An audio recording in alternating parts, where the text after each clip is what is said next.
اچھا جی، 2-4 دن سے طلباء اور طالبات اور کچھ عزیز جو اسٹیٹس دیکھتے ہیں بڑے سوال پوچھ رہے ہیں کہ اسٹیٹس کے مطابق یعنی ہم نے لگایا تھا، سوالات پوچھے تھے، تو وہ سوال کیا تھے؟ سیدہ عائشہ صدیقہ ام المؤمنین رضی اللہ عنہا کی شادی کی عمر کے متعلق۔ تو حدیث کے مطابق جیسے 6 سال جب ان کی عمر تھی تب ان کا نکاح ہوا، اور 9 سال کی عمر میں رخصتی ہوئی۔ تو یہ بڑا سوال بچوں نے پوچھا، اور یہ سوال بنیادی طور پر کوئی آج کا نہیں ہے، یہ 3 طبقات سوال پوچھتے ہیں آج کے دور میں۔ نمبر 1 مسلمان جو کہ اپنی اصلاح کرنا چاہتے ہیں، سمجھنا چاہتے ہیں۔ نمبر 2 جو ہے وہ لبرل منافق ٹائپ لوگ جن کو دین سے بیداری ہے، جو کہلاتے اپنے آپ کو مومنین کہلاتے ہیں، ہوتے یہ کافرین ہیں۔ اور نمبر 3 وہ کافر لوگ ہیں۔ تو پہلے جو ہم بات کریں گے، کیونکہ ہم خاص طور پر اپنے طلباء کے لیے، اپنے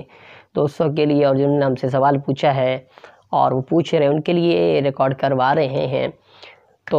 وہ یہ ہے کہ رسول پاک صلی اللہ علیہ وسلم کی سب سے پیاری، سب سے چہیتی، سب سے لاڈلی، سب سے چھوٹی عمر کے لحاظ سے جو بیوی ہیں وہ حضرت سیدہ عائشہ صدیقہ رضی اللہ عنہا، اور عظمت شان رتبے کے اعتبار سے تو بالکل حضرت خدیجہ الکبریٰ رضی اللہ تعالی عنہا کا کوئی ثانی نہیں ہے، لیکن اس کے بعد جو مقام و درجہ ملا ہے وہ سیدہ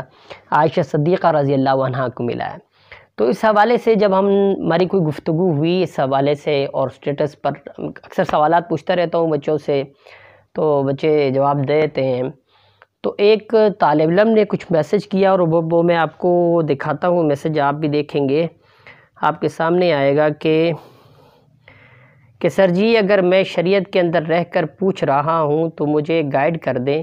نہیں تو میری آپ ہدایت کر دیجئے گا کہ سر بہت ہی اللہ سے اور رسول اللہ صلی اللہ علیہ وسلم سے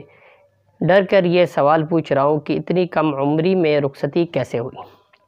اور اگر میرا سوال ٹھیک نہیں ہے تو اللہ پاک اپنے حبیب صلی اللہ علیہ وسلم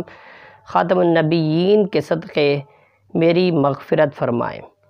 یہ ایک میسج آیا، اور اس طرح کے ایک اور بھی ہمارے ایک اسٹوڈنٹ ہیں، انہوں نے میسج کیا کہ اتنی عمر میں کیا شادی ہو سکتی ہے،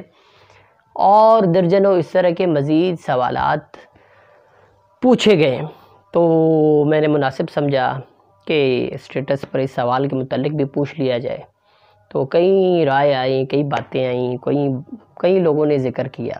تو اول ذکر جس طرح میں نے آپ کو بتایا تھا، انسانوں کے 3 طبقات ہوتے ہیں۔ ایک مسلمان ہیں جو اللہ و اللہ کے رسول کی بات کو مانتے ہیں، دلی طور پر تسلیم کرتے ہیں، مومن ہیں، اور دوسرے وہ ہوتے ہیں جو کافر ہوتے ہیں، جو بالکل سرے سے بات مانتے نہیں ہیں، اور تیسرا طبقہ جو ہے وہ ہے منافقین کا، جو کہلاتے مومنین ہیں، اپنے آپ کو مومن کہتے ہیں اور ہوتے کافرین۔ تو اب اس حوالے سے پہلے طبقے کی ہم بات کریں گے جو ہمارے قریبی ہیں اور جو ہم سے سوال پوچھ رہے ہیں، تو ان کے جواب کے لیے تو یہ میں بتاتا چلوں کہ رسول پاک صلی اللہ علیہ وسلم کی جو لاڈلی اور کباری بیوی جو پہلی آپ کو میسر آئی، آپ اللہ رب العزت کے حکم کے مطابق ان سے شادی ہوئی، تو ان کی عمر نکاح کی جب نکاح ہوا اس وقت عمر 6 سال تھی، اور جب رخصتی ہوئی تو اس وقت عمر جو ہے وہ 9 سال تھی۔ اس کے اوپر ہمارے پاس احادیث موجود ہیں۔ یہ بخاری شریف کی حدیث نمبر آپ دیکھ سکیں گے، اسکرین پہ آپ کو لگا دیا جائے گا، 3896۔ اس میں بالکل ذکر ہے کہ خدیجہ الکبریٰ رضی اللہ عنہا کی وفات نبی صلی اللہ علیہ وسلم کی مدینہ کو ہجرت سے 3 سال پہلے ہو گئی تھی۔ نبی صلی اللہ علیہ وسلم نے آپ کی وفات کے تقریباً 2 سال بعد حضرت عائشہ رضی اللہ تعالیٰ عنہ سے نکاح کیا۔ اس وقت ان کی عمر 6 سال تھی۔ جب رخصتی ہوئی تو وہ 9 سال کی تھی۔ اسی طریقے سے ایک اور حدیث مبارکہ وہ بھی بخاری شریف کی ہے 3894، اس میں بھی اسی طرح کا ذکر ہے کہ 6 سال عمر تھی، پہلی لائن میں آپ یہاں دیکھ سکیں گے۔ اور اس کے بعد پھر ایک اور حدیث مبارکہ ہے، یہ مشکات المصابیح۔ اس حوالے سے چونکہ اس کا میں نے حوالہ اس لیے دیا ہے، اس حوالے سے ایک آخری ایک اعتراض بھی ہے اس پر، اس میں بھی ذکر جو ہے وہ 6-7 برس کا ہو رہا ہے، اور پھر وفات کی جو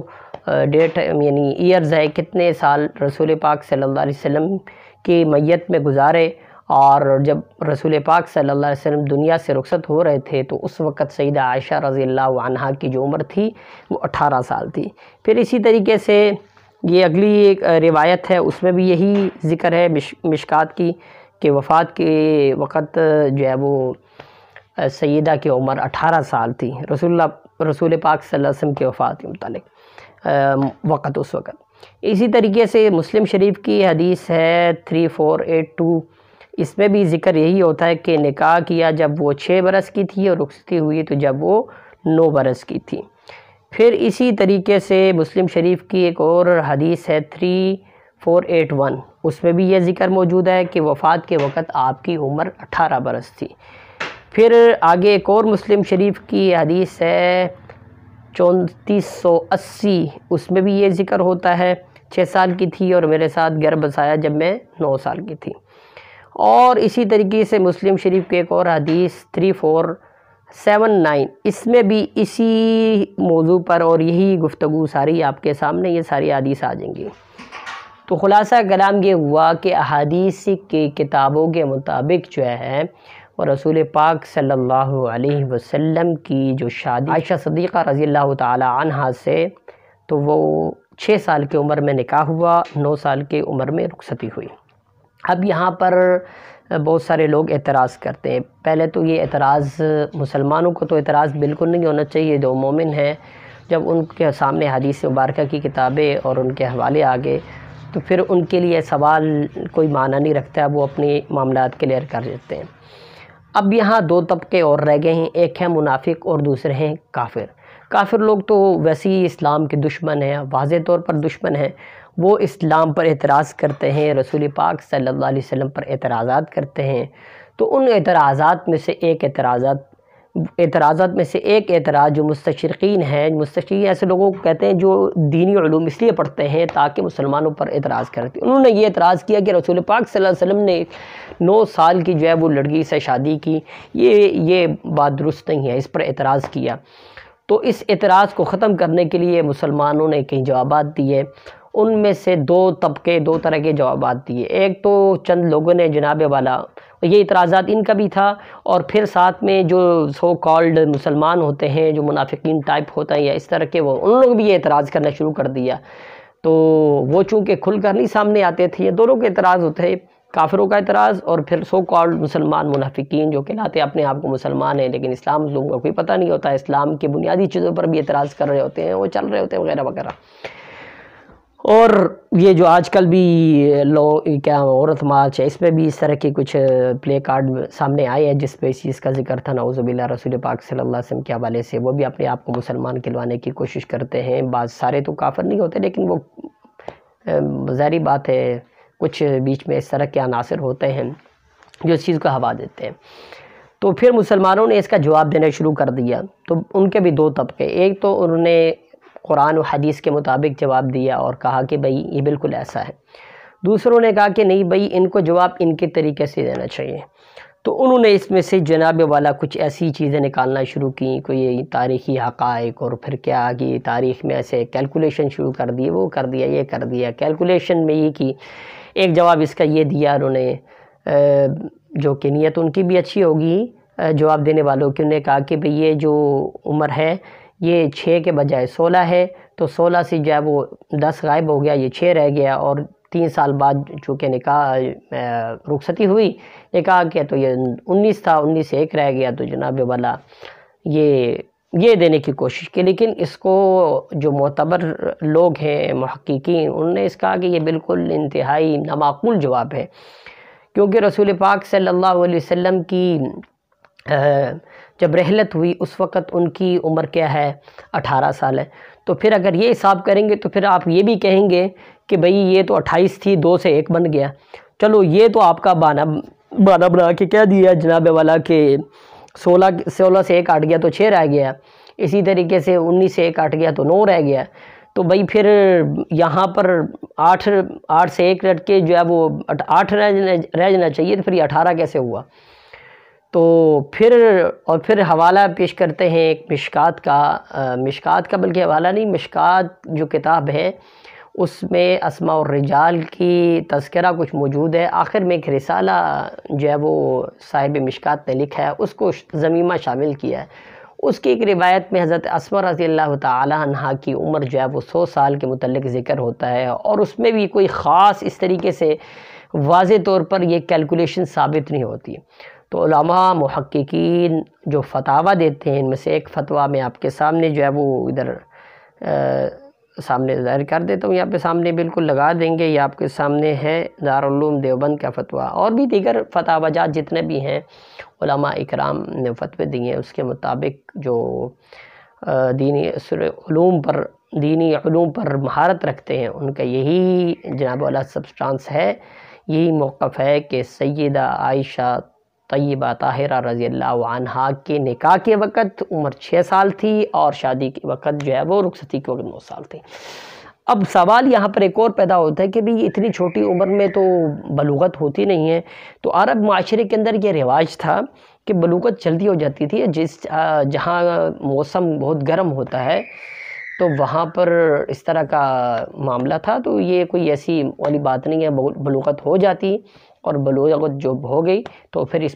میں رخصتی کے کوئی ممانعت نہیں ہے۔ دوسرا یہ اللہ رب العزت نے انتظام کیا، رسول پاک صلی اللہ علیہ وسلم خود فرماتے ہیں، حدیث کا جو ہے وہ مفہوم یہ بنتا ہے کہ مجھے خواب میں دکھایا گیا ایک فرشتہ میرے پاس ریشمی کپڑا لے کے آیا گیا، اس میں کوئی چیزیں دیکھے، جب میں نے دیکھا تو سیدہ عائشہ رضی اللہ تعالیٰ عنہ کی شکل مجھے دکھائی گئی، کہا کہ یہ آپ کی نکاح میں ہوگی۔ تو اسی طریقے سے یہ اور اس کم عمری کی حکمتیں، کئی حکمتیں ہیں۔ ایک حکمت یہ ہے کہ جو بلکہ سید سلمان ندوی رحمہ اللہ یہ کتاب لکھی ہے سیرت عائشہ صدیقہ رضی اللہ عنہ، ان میں تمام اس طرح کے لوگوں کے جتنے بھی اعتراضات تھے، جو اعتراضات انہوں نے کیے وہ تمام کے تمام اعتراضات جمع، پھر اس کے جوابات، اور پھر خلاصہ کلام میں یہ لکھ دیا گیا، تمام ان کا صفحہ نمبر 286 میں یہ تمام خلاصہ بحث کے طور پر انہوں نے بتا دیا ہے کہ یہ تمام جو لوگ دلائل دیتے ہیں یہ تمام کے تمام دلائل بالکل بیکار ہیں، اور جو حدیث مبارکہ کے مطابق ہے کہ 6 سال اور 9 سال کی بالکل ٹھیک ہے۔ اور اس کتاب کے اندر سیدہ عائشہ صدیقہ رضی اللہ تعالیٰ کی حکمت، جو نکاح کی حکمتیں، اور پھر اس حوالے سے جو عظمتیں بیان کی کہ بقول ان کے کہ اللہ رب العزت نے آدھا دین حضرت سیدہ عائشہ صدیقہ رضی اللہ تعالی عنہ کے ذریعے امت تک پہنچایا، یعنی رسول پاک صلی اللہ علیہ وسلم جب مسجد میں ہوتے تھے تو صحابہ اکرام رضوان اللہ علیہم اجمعین نوٹ کرتے تھے، جو نبی علیہ السلام کی ایکسٹرنل لائف تھی، معاشرے کی زندگی تھی، وہ معاشرتی زندگی تھی، وہ تو 1.25 لاکھ صحابہ اکرام رضوان اللہ علیہم اجمعین نے امت تک منتقل کی، اور جو نبی علیہ السلام کی انٹرنل یا پرائیویٹ لائف تھی اس کے بارے میں رسول پاک صلی اللہ علیہ وسلم کی جو تمام تر عادات ہیں، رسول پاک صلی اللہ علیہ وسلم نے کیا گھر میں معمولات کیے، کیسے کام کیا، کیا کیا ایکٹیویٹیز کی، وہ تمام کے تمام سیدہ عائشہ صدیقہ رضی اللہ تعالی عنہا کے ذریعے امت تک منتقل ہوئے۔ یہ علم کا ایک بہت بڑا خزانہ ہے جو سیدہ عائشہ صدیقہ رضی اللہ تعالی عنہا کے ذریعے امت تک پہنچا۔ تو اس شک و شبہ میں مسلمانوں کو تو نہیں پڑھنا چاہیے، اور اس حوالے سے اگر آپ کو کوئی اور اعتراض آپ کے سامنے آتا ہے، میں خاص طور پر ان لوگوں کو کہوں گا جن کو کوئی کنفیوژن ہے اور جو کلیئرٹی چاہتے ہیں، جو بحث کرنا چاہتے ہیں، ان کی کوئی ضرورت نہیں ہے، وہ بحث جہاں مرضی کرتے رہیں جا کر، ان کو ہمیں کوئی ضرورت نہیں ہے، لیکن جو ہمارے دوست احباب جو اپنی کلیئرٹی کرنا چاہتے ہیں، اپنے آپ کو کلیئر کرنا چاہتے ہیں، تو بالکل وہ ان کے لیے ہم حاضر ہیں، وہ آپ رابطہ کر سکتے ہیں ہم سے، کمنٹس کے ذریعے بھی کر سکتے ہیں، آپ میسج بھی کر سکتے ہیں، ای میل بھی کر سکتے ہیں، جو جن سے روابط ہے وہ کر سکتے ہیں، تمام چیزوں کو کلیئر کر سکتے ہیں۔ تو آج کے لیے اتنا ہی کافی ہے، انشاءاللہ پھر آپ سے ملاقات ہوتی ہے۔ والسلام علیکم ورحمۃ اللہ وبرکاتہ۔